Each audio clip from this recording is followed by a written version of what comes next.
Good morning. Today's topic is Mucor, the life cycle of fungal member Mucor. It is the first semester of botany for BSc students, BSc.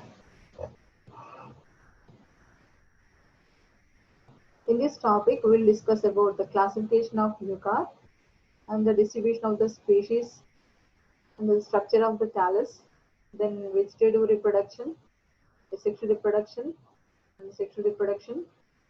Finally, the economic importance of Mucor. Coming to the classification of Mucor, it belongs to kingdom Plantae, subkingdom Cryptogamia. These Cryptogamia are the plants in which flowers are absent. No flowering is seen in Cryptogamia. So here there are non-flowering plants. The division Thallophyta. So this Thallophyta includes all the plants which are having thallus as a plant body, and the subdivision fungi, which includes hetero. This There is the autotrophic nature is of heterotrophic plants. They are the class Gergomycetes. They are also algae-like fungi. Then order Mucorales, family Mucoraceae, the genus Mucor. Coming to this distribution of this Mucor. Mucor is a saprophytic fungus which lives on dead decaying organic matter. The species they live in soil which is rich in humus, damp and decaying organic matter, and also foodstuff like moist bread, cheese, jams, and pickles. So they extract the nutrients from the substances. So they are saprophytic fungus, commonly known as bread mold, black mold, or pin mold, because they are present in the substrate on which this fungus grows is bread, so they are called bread mold. During asexual reproduction, the sporangia are present in black color, so this is called black mold. These sporangia, which are asexual reproductive structures, they are in the size of pinhead size, so they are called pin mold. So these Mucor species, there are about 50 species distributed throughout India. In India, there are about 18 species. So 50 species, known species were present in the world. In India, especially 18 species were found. Commonest of this among these are Mucor himalis, Mucor misido, Mucor indicus, Mucor javanicus. Of these, Mucor misido is very important thing. Coming to the structure of the thallus, vegetative structure of the plant body is called thallus. The thallus, the name describes the body as without roots, and there is no differentiation of stem, root, and leaves. Simply, it is in the form of uh, it is in the form of mycelium thread. Interwoven thread-like structure is present. So the thallus of fungus in any fungus is mycelium or interwoven threads of interwoven threads. These thread-like structures are called hypha. So the thallus of Mucor consists of white or colorless, freely branched, septate, and cenocytic mycelium. In this Mucor, there is cenocytic condition because there is no septa formation. Simply the filaments or thread-like structures are hypha or unicellular without any septa formation. So there is no multicellular condition in this mycelium, and in a single cell many nuclei are present. So it is multinucleated unicellular condition. So it is called cenocytic mycelium. Each branch of this mycelium is called hypha, which can be considered as a cell in other plants, which is a slender thread-like structure. Coming to the structure of hypha, this hypha is aseptate, unicellular, multinucleated condition.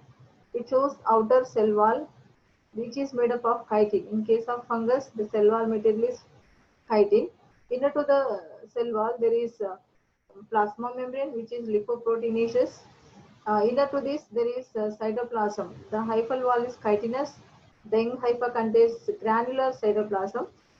So this cytoplasm shows numerous nuclei, vacuoles, The reserve food is in the form of glycogen granules and oil droplets.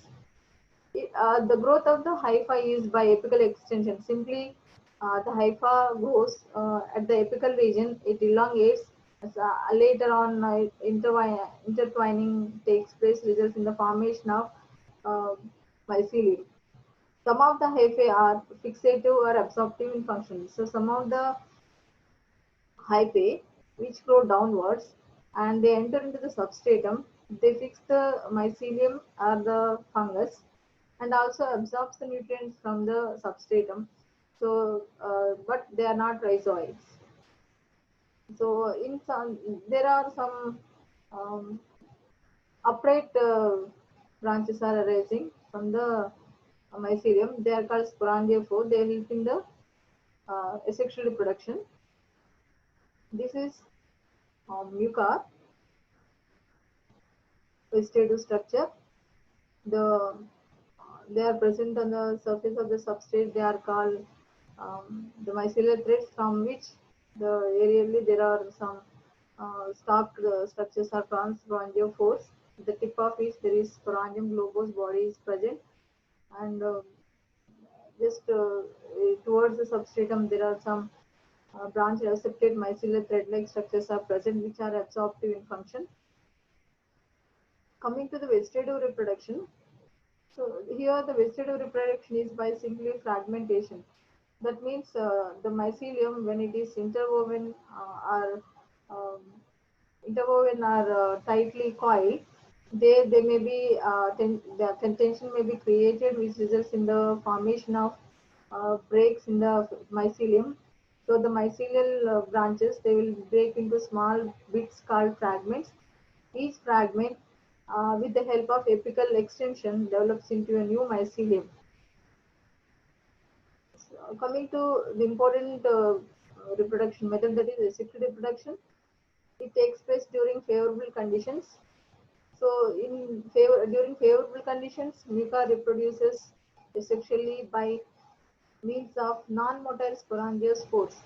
So, they don't have any flagella or cilia-like structures. Simply, they are spherical spore-like structures.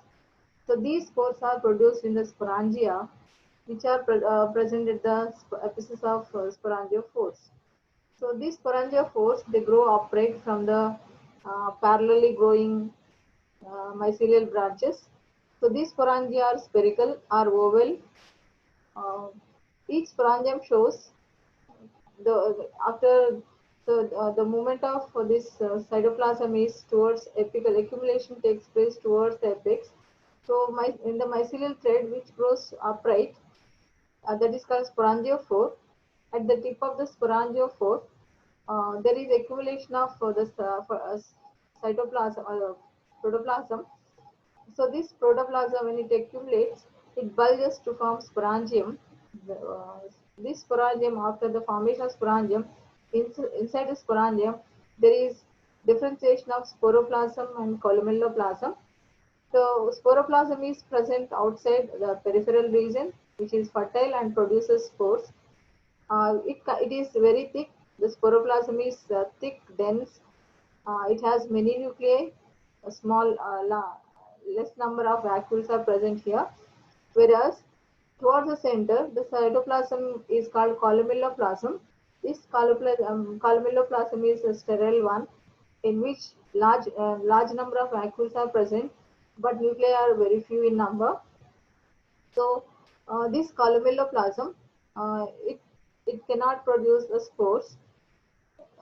Later on, the nuclei which are present in the columelloplasm also, they migrate into the sporoplasm, and the vacuoles, they fuse together to form a dome-like structure called columella. So just below this region, it is completely sterile one. Uh, the sporoplasm contains completely um, more number of nuclei are present in the sporoplasm. So after this, the sporoplasm undergoes cleavage. That means there is no cell division like uh, phenomenon is observed, but the pharyngeal wall, which deepens into the protoplasm, So it cleaves the protoplasm into many protoplasmic or cytoplasmic fragments, bits. Each one may be modified into a spore-like structures. So these spores later on they change their shape and become round with outer wall and inner wall. This is the diagram which represents the asexual reproduction. It is cynocytic 5A, which during unfavorable conditions, so during um, favorable conditions, these from the parallelly growing on the substrate, some of the mycelial threads they grow upright and they become the tip of them becomes the round due to the accumulation of cytoplasm. There, the differentiation of cytoplasm takes place to form into outer sporoplasm fertile, inner sterile columelloplasm. Later, the columella is formed. After the formation of columella, the sporoplasm contains all the nuclei. So this there is further cleavage of the cytoplasm takes place, results in the formation of cytoplasmic or protoplasmic bits at first. Later, each one uh, uh, each one is having its own two-layered cell wall becomes spore. When due to the accumulation of spores in the sporangium and the due to the pushing of this columella, the growth of the columella, it exerts some pressure on the wall of the sporangium, so the wall of the sporangium ruptures, resulting in the liberation of spore walls. These spores, when they fall on the suitable substratum, they germinate and produces initially promycelium, a thread-like structure. Later on, which develops into branched, accepted, uh, colorless mycelium is formed. So this is an important reproduction found in the fungus, Nuca, sexual reproduction. It is by gametangial copulation. It is not the fusion of gametes. It is the fusion of gametangia, the structure itself. Some plants may be homothallic, like Mucar genuensis. Some are heterothallic.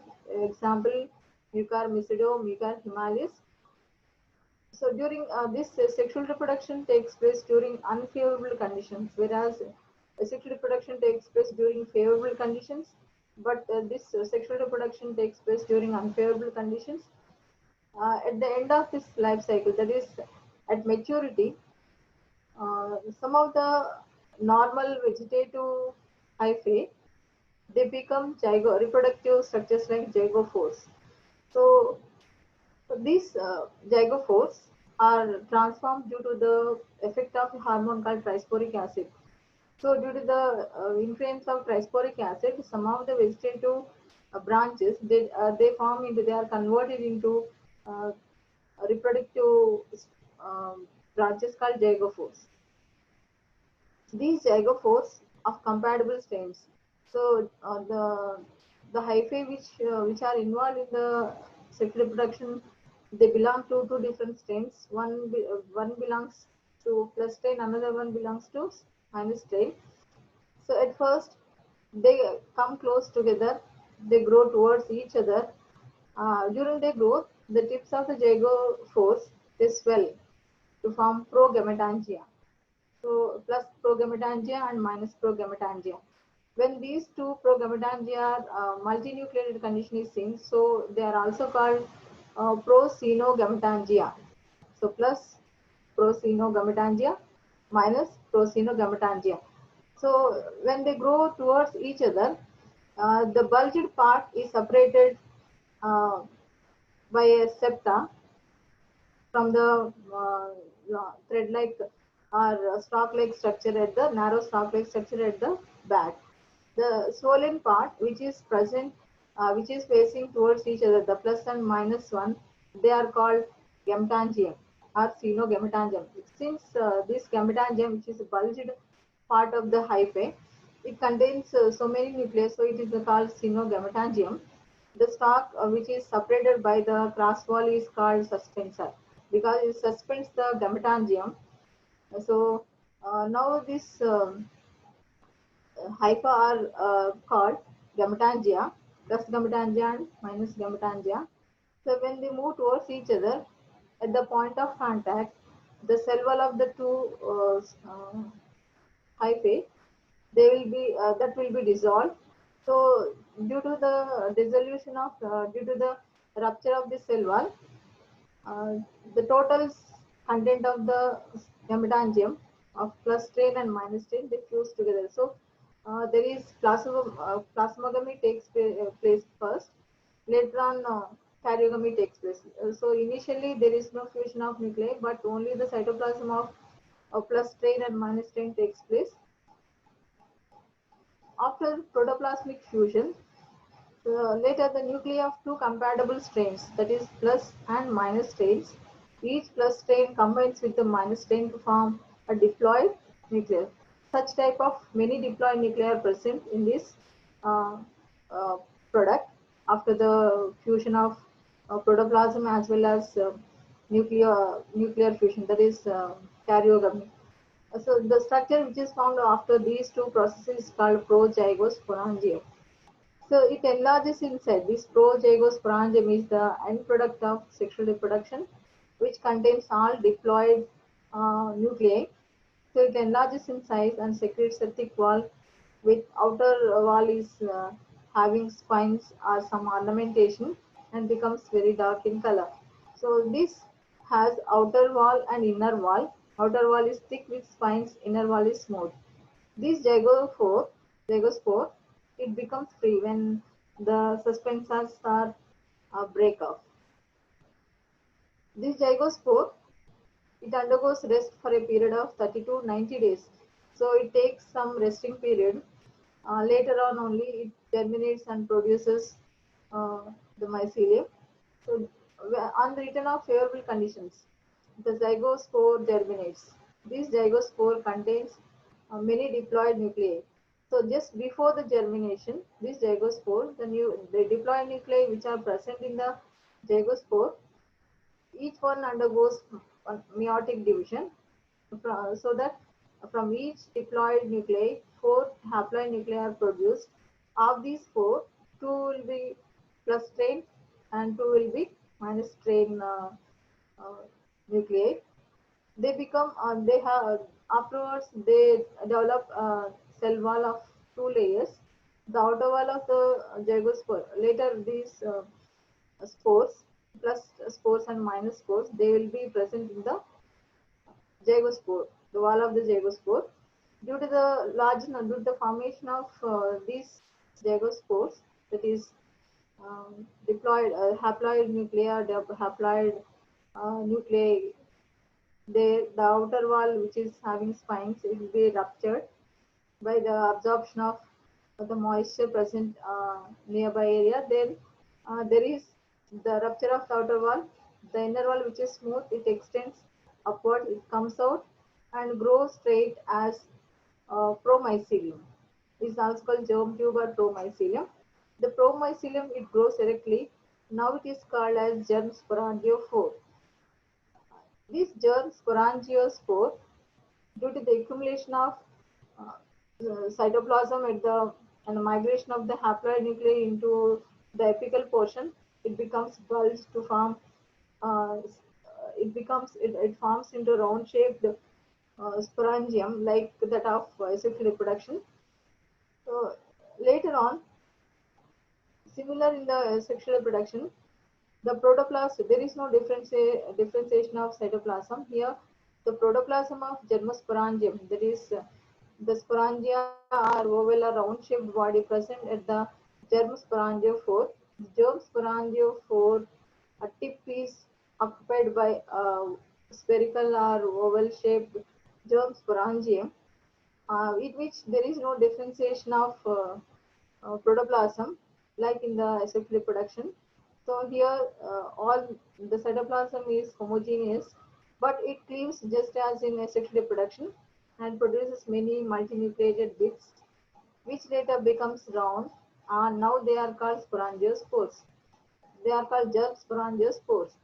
These sporangiospores, which are having which are belonging to different strains or plus or minus strains, they will accumulate at in the sporangium. Due to the accumulation, these spores they exert some pressure on the wall of the germ sporangium. Here there is no formation of columella and no differentiation of protoplasm. Simply the protoplasm with the nuclei, they will be uh, they will be present at the epiphysis of germ sporangiophores. Later on cleaves to form into initially multinucleated bits, later becomes sporangiospores. When the wall is ruptured, these spores, which are having two protective membranes, outer exosporium, inner endosporium, they will be liberated out. When these sporangiospores, which belong to plus strain as well as minus strains, when they reach the suitable substratum like bread or any the decaying organic matter, the sporangiospores they germinate to form the plus mycelium. Initially, the promycelium is formed. Later, it becomes it shows apical extension, and later on intertwining of these thread-like structures, a hyphae takes place to form into mycelia. This is the sexual reproduction. First, there are zygospores, plus and minus strains. Initially, they are parallel to each other. They are facing towards each other. They grow towards each other. At this condition, they are called progametangia, cenoprogametangia. Later on, the apical part bulges uh, than that of the basal part. Now, these are called progametangia. When they contact with each other, then there is a cross wall formation. The bulged part is separated from the stalk, that is called suspensor. When the two bulged parts they touch with each other, the cell wall is ruptured. Initially, a fusion of cytoplasm takes place. Later on, fusion of nuclei takes place. So this structure, which is having ornamentation, is called zygospore. So this zygospore, it takes rest and germinates to form into the mycelium. Coming to the economic importance of this Mucor, though it is a saprophytic fungus, in Mucor javanicus and Mucor praeni, these two species are used in alcohol fermentation, which is very important industrial use. Some species of Mucor yield citric acid. Mucor stolonifera causes soft rot of vegetables. Some the saprophytic fungus causes some diseases in the vegetables also. They are soft rot of vegetables. Mucor bacillus, it invades internal organs of man and causes the disease bronchomycosis. Being saprophytic fungus, many species of mucor they may spoil the food like bread, foodstuffs like bread, pickles, jams, and fruits and vegetables. So that is about the mucor. Thank you.